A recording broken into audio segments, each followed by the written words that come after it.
Hello दोस्तों, नमस्कार। MB medicine and treatment में आपका फिर से स्वागत है। तो दोस्तों, जैसे कि आप जानते हैं कि हम रोज़ रोज़ नई नई वीडियोस लेके आते हैं, नई नई बीमारियों के बारे में बताते हैं। और आज भी एक बीमारी लेके आए हैं दोस्तों, वो भी एक यूनिक बीमारी है जिसका नाम है UTI। दोस्तों, ये भी बहुत ज़्यादा होने वाली बीमारी है। अधिकतर फीमेल में ज़्यादा होती है, यानी महिलाओं में ज़्यादा। पुरुषों में भी होती है लेकिन फीमेल में ज़्यादा मात्रा में होती है। इसको बोलते हैं यूरिनरी ट्रैक्ट इन्फेक्शन, यानी पेशाब में इन्फेक्शन। तो उसको शॉर्ट नाम है UTI। तो दोस्तों, UTI के नाम से इसको जानते हैं, यूरिनरी ट्रैक्ट इन्फेक्शन। तो ये किस तरह से होता है, थोड़ा सा आपको ग्राफ बना के इसमें हम समझाते हैं।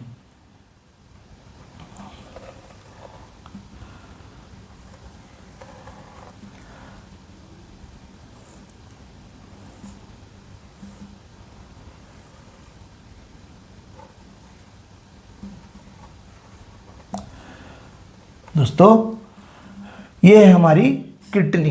क्या है? किडनी, दोनों गुर्दे जिन्हें हम बोलते हैं। पेशाब, ये पेशाब को छानते हैं। इनका काम होता है पेशाब को छानना। और उसके बाद इस नलियों के द्वारा पेशाब को नीचे डालना। ये जो नली होती है, इस नली को बोलते हैं यूरेटर। क्या बोलते हैं? यूरेटर। और ये आपकी किडनी हो गई, और इसको बोलते हैं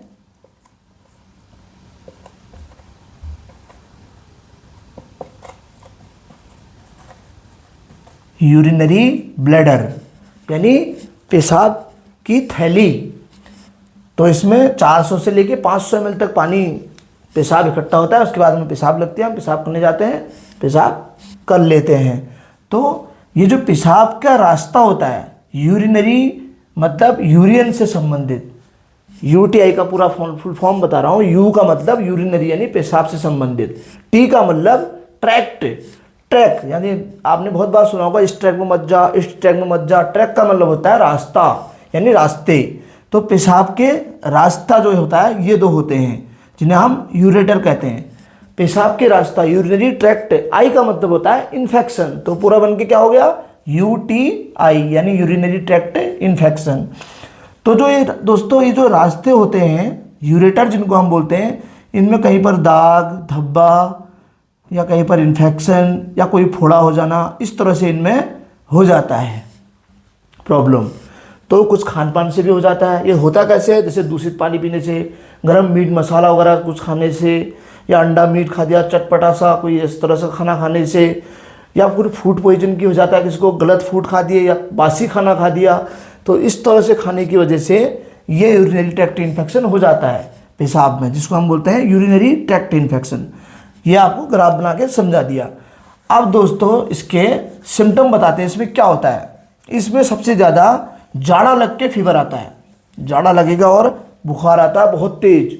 गर्मी के दिनों में भी 2-2 3 दिन कंबल ओढ़ के रखते हैं लोग, जो मरीज होते हैं, जो पेशेंट होते हैं। इतना ज़्यादा इसमें फीवर आने लग जाता है, जाड़ा, कपकपाहट, और उल्टियाँ होने लग जाती हैं बहुत ज़्यादा। और पैरों में नीचे दर्द, और पीठ में किडनी के साइड में जहाँ किडनियाँ होती हैं, यहाँ पीछे पेन होना स्टार्ट हो जाता है बहुत ज़्यादा। बिस्तर में रह जाता है आदमी, उठ नहीं पाता, बहुत ज़्यादा प्रॉब्लम होने लग जाती है। इस तरह की इसके सिम्टम्स हैं।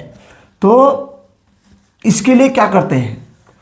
इसके लिए डॉक्टर के पास हम जाते हैं। तो डॉक्टर क्या करता है? सबसे पहले हमारा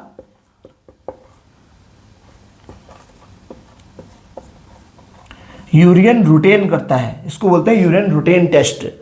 आपकी पेशाब, एक छोटा सा कंटेनर होता है पेशाब का, इस कंटेनर में पेशाब आती है 10 से 15 ml, इसमें भर के हम देते हैं और लैब में जाती है। लैब मशीन इसको बताती है कि आपके पेशाब में कितना इन्फेक्शन है।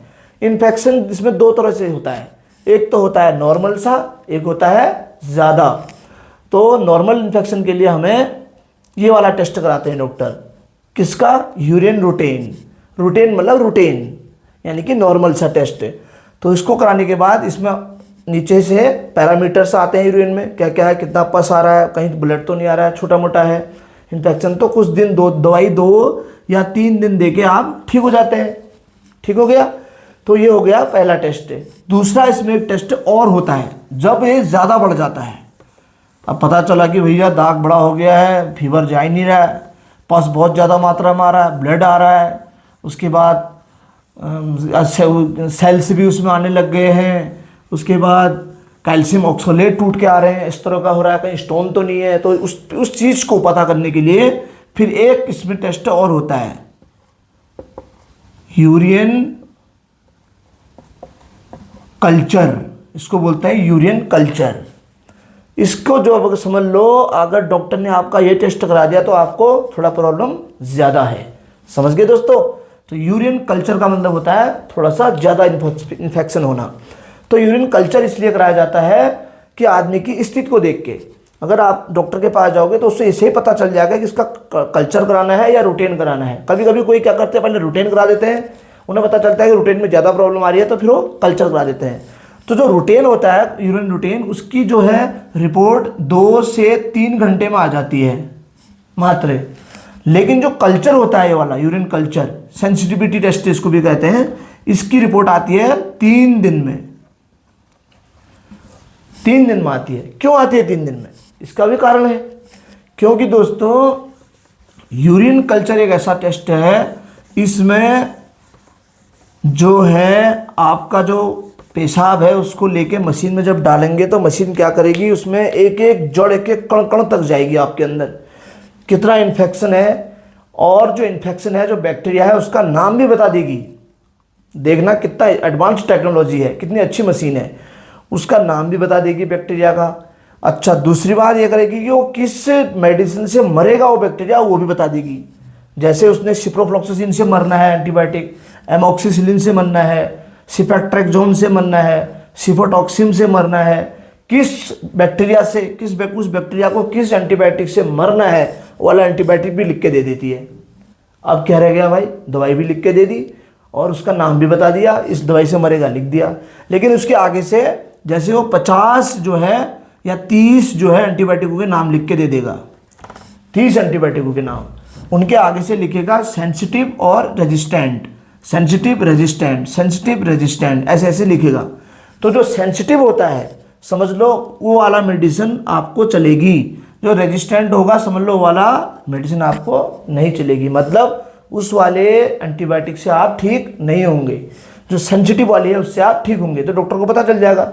उससे पहले तो अनुमानित दवाई दी जाती है, सब कुछ अनुमानित तो देते हैं, बुखार आता है तो डॉक्टर अनुमानित दवाई देते हैं, तो आपको अनुमानित दवाई चल रही है। फिर डॉक्टर को पता चल जाएगा कि अरे यार मैं तो आज तक ये वाली एंटीबायोटिक चला रहा था, लेकिन इसकी ज़रूरत इसको नहीं है क्योंकि अब एंटीबायोटिक लिख के आ गई है, इसमें तो ये वाली एंटीबायोटिक चलती है जिसके आगे सेंसिटिव लिखा है, तो मैं तो रेजिस्टेंट वाली चला रहा था। तो सेंसिटिव वाली चलाएगा तो उसका बैक्टीरिया आपका मर जाएगा और आराम से आप ठीक हो जाएंगे।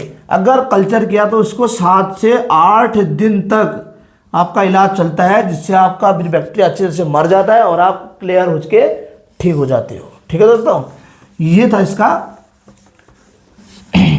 यूटीआई के बारे में।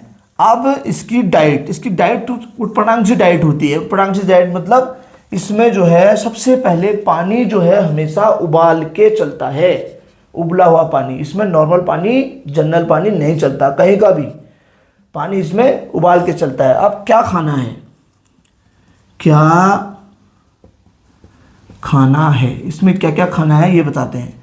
इसमें आप पहले हम लिख देते हैं इसमें क्या नहीं खाना है, क्या नहीं खाना, ये ध्यान रखना दोस्तों। इसमें दही बंद हो जाएगा, अचार, चावल, खटाई, पूरी, पराठा, अंडा, मीट,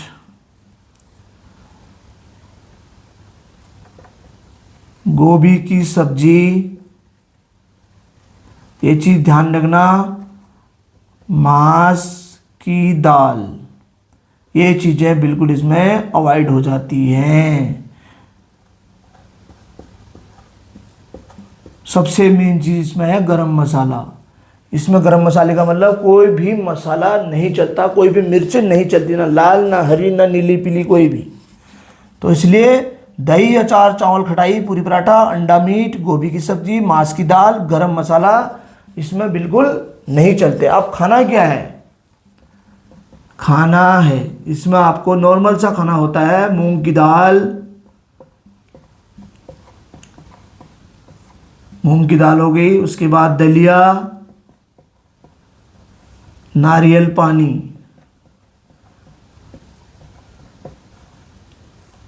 उसके बाद सिमई बना के खा सकते हो। ठीक है दोस्तों, उसके बाद अरहर की दाल भी चलेगी, अरहर दाल और खिचड़ी। ये इसमें पानी उबला हुआ, ये इसका मेन स्रोत है। यूटीआई में पानी सबसे मेन है, उबला हुआ चलता है। तो मूंग की दाल, दलिया, नारियल पानी, सिमई खा सकते हो, अरहर की दाल, खिचड़ी, पानी उबला हुआ इसमें चलता है। यही इसमें चलता है, अदरवाइज इसमें कोई भी चीज़ नहीं चलती।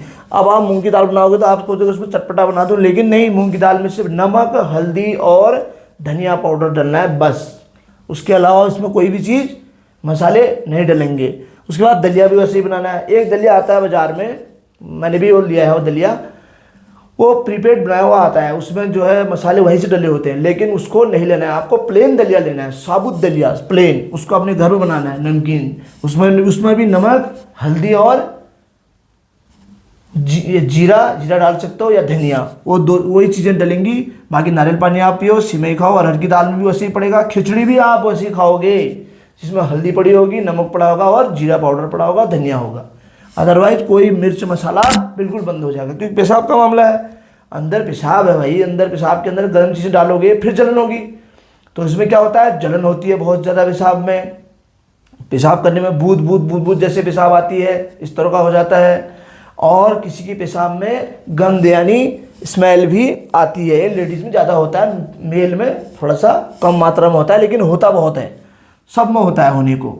ठीक है, थोड़ा लेडीज़ में ज़्यादा मात्रा में होता है, इसीलिए साफ सफाई इसमें सबसे ज़्यादा होती है, रखनी होती है। तो अपना जो प्राइवेट पार्ट है उसमें सफाई हमेशा साफ़ सुथरा रखें, इन्फेक्शन ताकि आगे ना बढ़े।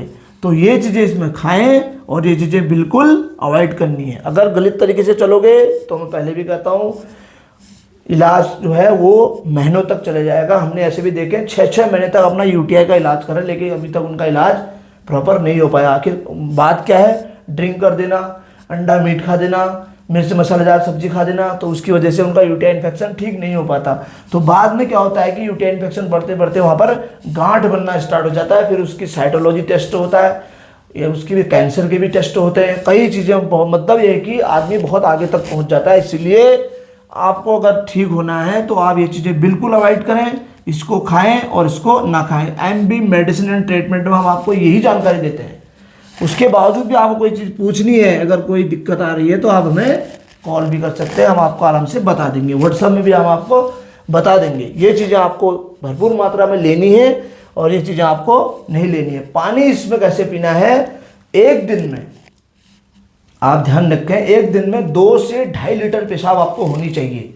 तो उतना पानी पीना है आपने। कितना, तो आप 3.5 लीटर तक पियोगे, 3, 3.5 या 4 लीटर तक पानी पियोगे, वो भी उबाल के ठंडा किया हुआ या फिर बिस्लेरी का, वो भी चल जाएगा। ठीक है, मतलब उस तरह का पानी पीना है जो अपना जो गर्म हुआ हो, गर्म होकर ठंडा किया हो। एकदम फ्रिज का पानी भी इसमें नहीं चलता, प्यूरीफाई पानी चलता है। तो इसका ध्यान रखें और पानी ज़्यादा मात्रा में पिए, ताकि पेशाब आपकी सफ़ेद आनी चाहिए।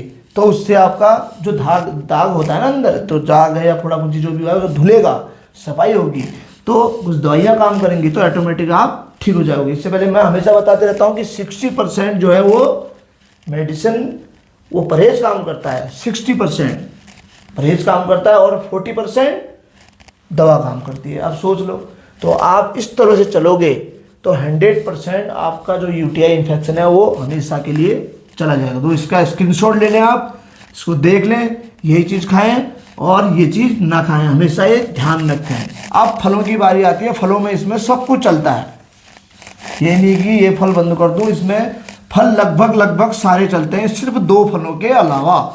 इसमें एक केला अवॉइड करना पड़ता है, दूसरा आम। एक गर्म होता है, हमने गर्म मसाले के लिए मना किया, किया नहीं किया तो फिर इससे आम खा दोगे तो गर्म हो जाएगा। बाकी लीची, संतरा, अनानास, अनार, अमरूद, जो छोटे जो जिस तरह के फल हैं सब आप खा सकते हैं, इसमें कोई दिक्कत नहीं है। केला हो गया और आम हो गया आपको अवॉइड करना है। केला ठंडा होता है, आपको बुखार आया मैंने बताया तब कभी होगी तो उससे दिक्कत आ सकती है। आम जो है गर्म हो जाता है। और बाकी रोटी भी इसमें चलती है, जैसे टाइफाइड में रोटी बना की थी मैंने, रोटी नहीं लिखी थी, रोटी भी इसमें चलती है, पतली पतली सी रोटी खा लेना। और चावल इसमें बिल्कुल बंद रहेगा क्योंकि बुखार आता है, तो इसलिए चावल नहीं खाना। खिचड़ी खानी है, खिचड़ी भी दिन में खाना, यानी कि खिचड़ी का मतलब तीनों टाइम बना दी, रात को कम खाना, कम मात्रा में। अगर 1-2 रोटी खा ली उसके साथ थोड़ा सा खिचड़ी खा ली, वैसे खा सकते हो।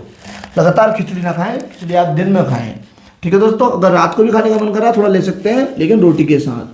और चावल बिल्कुल बंद रहेगा, चावल की मात्रा ज़्यादा रहनी चाहिए, खिचड़ी में भी चावल की मात्रा कम रहनी चाहिए और दालों की मात्रा ज़्यादा रहनी चाहिए। और मसाला बिल्कुल अवॉइड, कोई भी मसाला नहीं, कोई भी मिर्च नहीं, कोई भी गरम मसाला नहीं, कोई भी चिकन मसाला नहीं, कोई भी मीट मसाला नहीं, कोई भी गरम मसाला नहीं, कोई भी तरह का मसाला नहीं चलता।